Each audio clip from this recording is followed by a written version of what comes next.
Yeah. Coming to you live. It's your neighborhood wise man, the boy C Hop, man. I'm out here with my man Haneef, man, out in front of Malik's gym.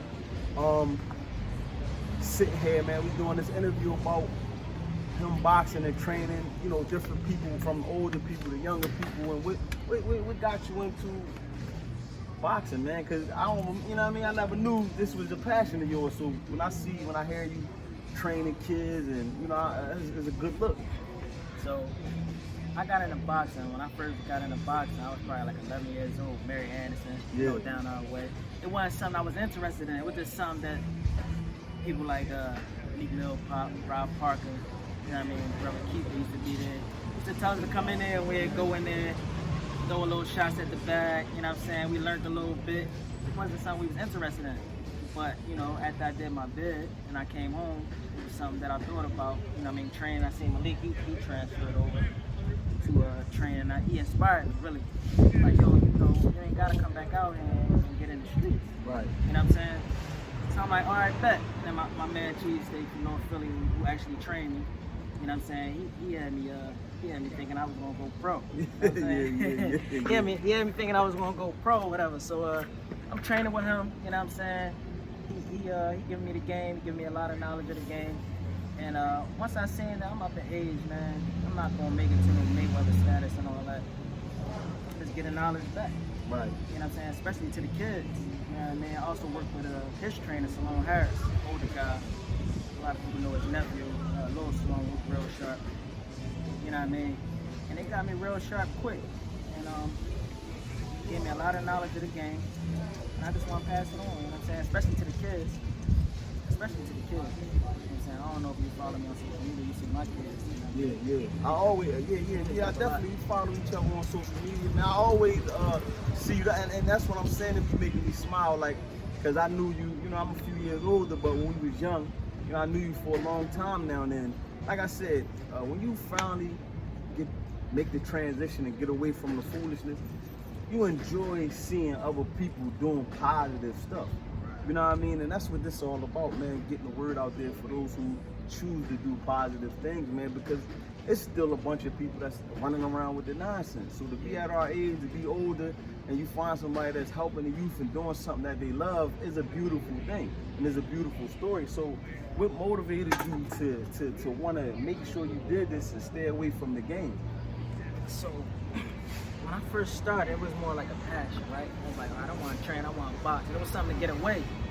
And then, like I said, my true motivation was Malik. Right. Because there's a brother that did 10 years. He came home, he looked for a pack, he was offered a pack. You know what I'm saying? He was like, ooh, this is what I want to do. I don't want none of that. Keep it away from me. You know what I'm saying? Right. Whoever's doing that, keep it away from me. This is what I'm doing. This is my passion. So I'm like, man, I mean, dedicated. That's motivation. So we sit, we talking, we catching up on old times, you know what I'm saying? Catching up, man, home, sat in the yard together. He did a little bit more time than me. I'm like, wow, man, like, you really doing this, man. You doing a lot of positive things, you know, the book and all that. I'm gonna go to school, and I'm gonna get my ISSC, I'm gonna get my certification, you know what I'm saying? I'm gonna keep learning this boxing, I'm gonna get down with you. And he kept telling me, come with me, like, I mean, this is what we doing, like, we can make this big. I said, I'm gonna do it. So you certified. So you ain't just down here because you sharp or you learned. You actually went to school and got certified to be able to, you qualified to do this. You know, I'm an ISSA certified personal trainer. That's big. Specialized in personal training, recovery, and nutrition. I'm still finishing up my nutrition. And I actually get certified in nutrition, but that's a part of the process. Boxing is just something, you know what I mean? We come up street fighting. I come up around Mary Anderson gym, and then, like I said, I've been around some notable trainers out here. Calvin Cheesesteak Davis, Salone Harris of the world, you know what I mean? I've been in the gym with all the Philly fighters, you know what I'm saying? I sparred some of the pros around the city. It's a passion, you know what I mean? So like, how do you feel, like what's the struggle, like what's the other side of it though? So far, you know, you talked about the motivation, you know, what gave you the drive to do it. Do it come with any hardships? Like, you know, you still got to be a husband. If you're a husband, you still got to be a father.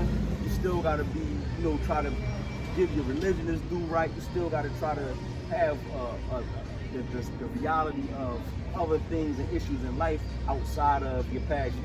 So how do you balance that? Like, how do you still get a chance to balance everything, go through, you know, the everyday struggle of life, and still keep a cool head? That's a good question, man. It's come with the flow. Right. You know what I mean? It's a good question. Like, I don't know how I do it unless I'll give me feel. You know what I'm saying? Because, like I said, I'm in a position where I got 50-50 custody of my kids. I gotta have my kids the whole week. So, you know what I mean? That's like a blessing to me. I get to keep them with me. I get to keep them from the street life, which 10, 12 years old I was in. Right. They here in the gym. You know what I'm saying? Or they at basketball practice. So, and then another thing is just being here, just knowing that, you know what I mean? It's a safe zone. It's a safe zone. You know what I mean? And then I take kids, I train some kids for free. Right. Anybody know me, any of my friends' children from the hood, I don't charge. Right. If I did in the beginning, it was just I'm just getting over the hump. But now it's like, man, you need me, bring your kids down. I'd rather them be here with me than running around the street doing some nonsense. You know what I'm saying? Right, that's big. That's big, and that's appreciated. Even though I don't have a kid down here, that's appreciated to say, man, bring your kids down. I'd rather them be here with me, training for free, than be out here in the streets. And that's a way of giving back and actually helping and putting your money where your mouth is. Right. Because a lot of people say, oh, we need to do this and we need to get better for the youth and we need to help them and we need to, they line of work if they can, because everybody don't have the option to be able to be helpful. You know, they have to work and provide for their family or whatever the case may be. So you being able to take the time out to be able to help, and that's a beautiful thing. Is there any issues like that you see that's out here in the streets, out here in the world right now that you would like to speak on or like bring awareness to? I mean, of course the violence, man. We won't come up in Speak up South just a Philly. little bit. Of course the violence, you know what I'm saying? We come up in South Philly, man, babies killing babies. You know what I mean? These kids are dying left and right. We gotta stop. You know what I mean? And I would love to be on that platform to help anybody to bring that to a head. You know what I mean? You know, help out in that aspect. Give them something different to do. Whether it's putting money together for rec centers, whether it's they bringing the kids to me in here and I set up a day where they could just come in here and free rec and learn the sport, you know what I'm saying? We got a direct contact with Bernard Hopkins, you know what I'm saying? He can come in here, he can teach them, he can come in here and you know, talk to them, you know what I mean? And we could be like mentors to them. I mean, we grew up around a lot of people who could just talk to them, tell them their experiences. You know what I mean? You know, we had a previous conversation, we got a lot of experiences. I've been around a lot of people with a lot of wisdom and experiences. I come to a head, that violence in the streets. Right, man. It's scary, man. It's sad the way, I mean, and I looked at the numbers, you know, I researched stuff like that, and the same numbers in the early 90s and 90s are the same numbers now. I guess when you get older, it seems more senseless. I guess when you grow up and you realize that you have false promise and false hope and false principles, you see it as like, man, this is terrible. And now you got kids, and you was somebody's kid. You know, we was our mothers and fathers' kids being young at that age. We didn't think how they might feel if we was to get killed when we get arrested, when these things happen. But now being a recipient of being a father or a kid being on the recipient of the other side, it's like, man, this is really bad. This needs to stop. You know what I mean? Because you fear for your children. And it seems so much more senseless than it did back then for some reason when it's all idiotic anyway. You know what I'm saying? It's much more senseless now. And like you said, it's hard to say that too because coming up with kids, we did a lot of senseless stuff. But I think it's much more senseless now. Gotta stop. Gotta stop, man. So, based on that, like, is it like, so I like to talk about like other issues, like underlying issues. Do this relieve? Because some people say working out for me never was something that could relieve my stress. But I've seen a lot of people say that working out and doing this, some of the stress that you might have to deal with being 50-50 with your kids, whatever that may bring, and like whatever relationship, whatever, them type of things, because everyday life brings stress. Do you feel like this is a source of a good outlet for stress relief? How does it help your mental state? It's definitely a good option for stress relief because you can come in here, you get your fresh. I felt every time I work out, I feel very, very good, very motivated. You know what I'm saying? My mind is just racing. It's a way to come in. I come in early in the morning, hit the bag, feel good. Come outside, you feel relieved. You know what I'm saying? Yeah. Definitely a good stress reliever, man. Working out is definitely good for your mental health. As far as you get the zone out, especially boxing. Hit the bag, you know what I mean? You might want to put that face that you're frustrated with, you might want to put it on the bag in your head. Just get in there and work the bag. Get it all out. Before you know it, you feel better. You know what I'm saying? You feel better.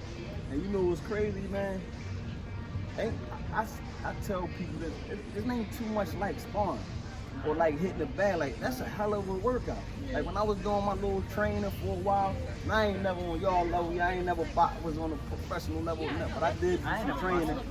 You know what I mean? And that training feels good, bro. When you, you know what I mean? Even when you might just be going under the rope, back and forth. You finish, come back, go forward, you crunching. So that's sweat, man. I remember the lowest I've been in my 20s. And my maybe over 25, 163. And it was back when I was training. And I went from like 215, you know, I was balling there, doing Khalid Alameen tip, all the way down to 163, running the steps up and down and sparring. Sparring, yeah. Come in here and spar. I be sparring boys 175 and that, you know, it just feel good, you know what I'm saying? Get in there, you went in with that big boy, you know what I'm saying? But you know, it just feel good. We know how to work with each other, you know what I mean? We ain't trying to hurt each other. We in here working, man. We can relieve some stress, working on some technique, you know what I mean? Yeah. And it's good. Like, I want to say, man, I commend all, like, you know, I've been reaching out to a lot of people. Some people, yeah, I'm down. Some people say they down and they disappear.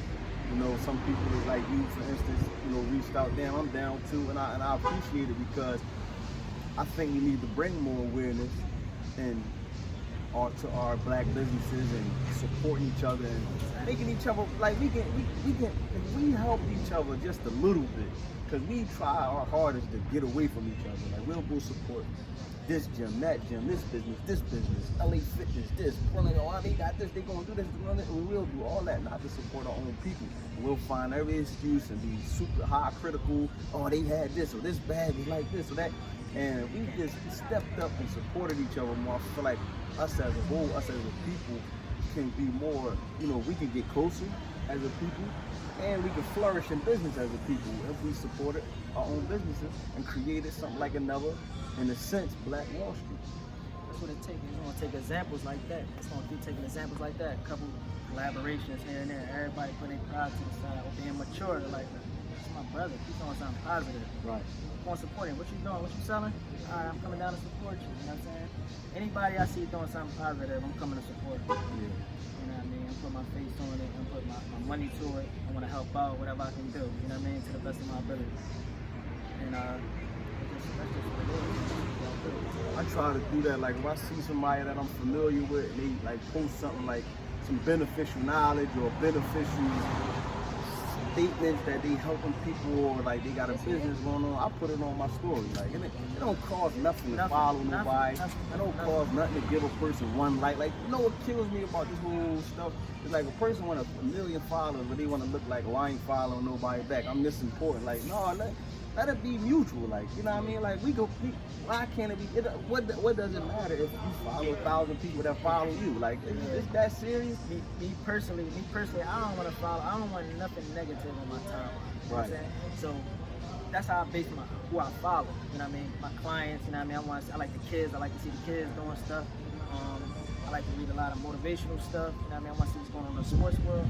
When I see all that negativity stuff, I unfollow. I don't want to see that all the time. I want to see positivity. Somebody just open up a new businesses. I follow a bunch of new businesses that I don't, you know what I mean? You don't even know the people, You know what I mean? I want like support. That. And I always put on my timeline anybody that's just open up a business. I put you on my timeline. I might not even know you. I just want to support. I want to see you good. You know what I mean? And that one gesture, man, you know, it could be consistent. It could be that one good gesture, and that one good gesture for a person may go a long way. So if you had anything to say, wrapping it up, if you had anything to say to motivate somebody that want to get into your craft, or that's coming behind y'all and what y'all have built and coming from jail life, I got a new high, I ain't gonna say new, maybe somebody used it, but life after jail, what would you say to the people to motivate them? Stick to what you want to do, basically. Like you said, can't wait on nobody. You just gotta dive head first in whatever you want to do. Make your own mistakes. You know what I mean? Old saying, be your own co-defendant. Go right in, do what you got to do. You know what I mean? Don't wait on nobody. 100%. Go all the way in.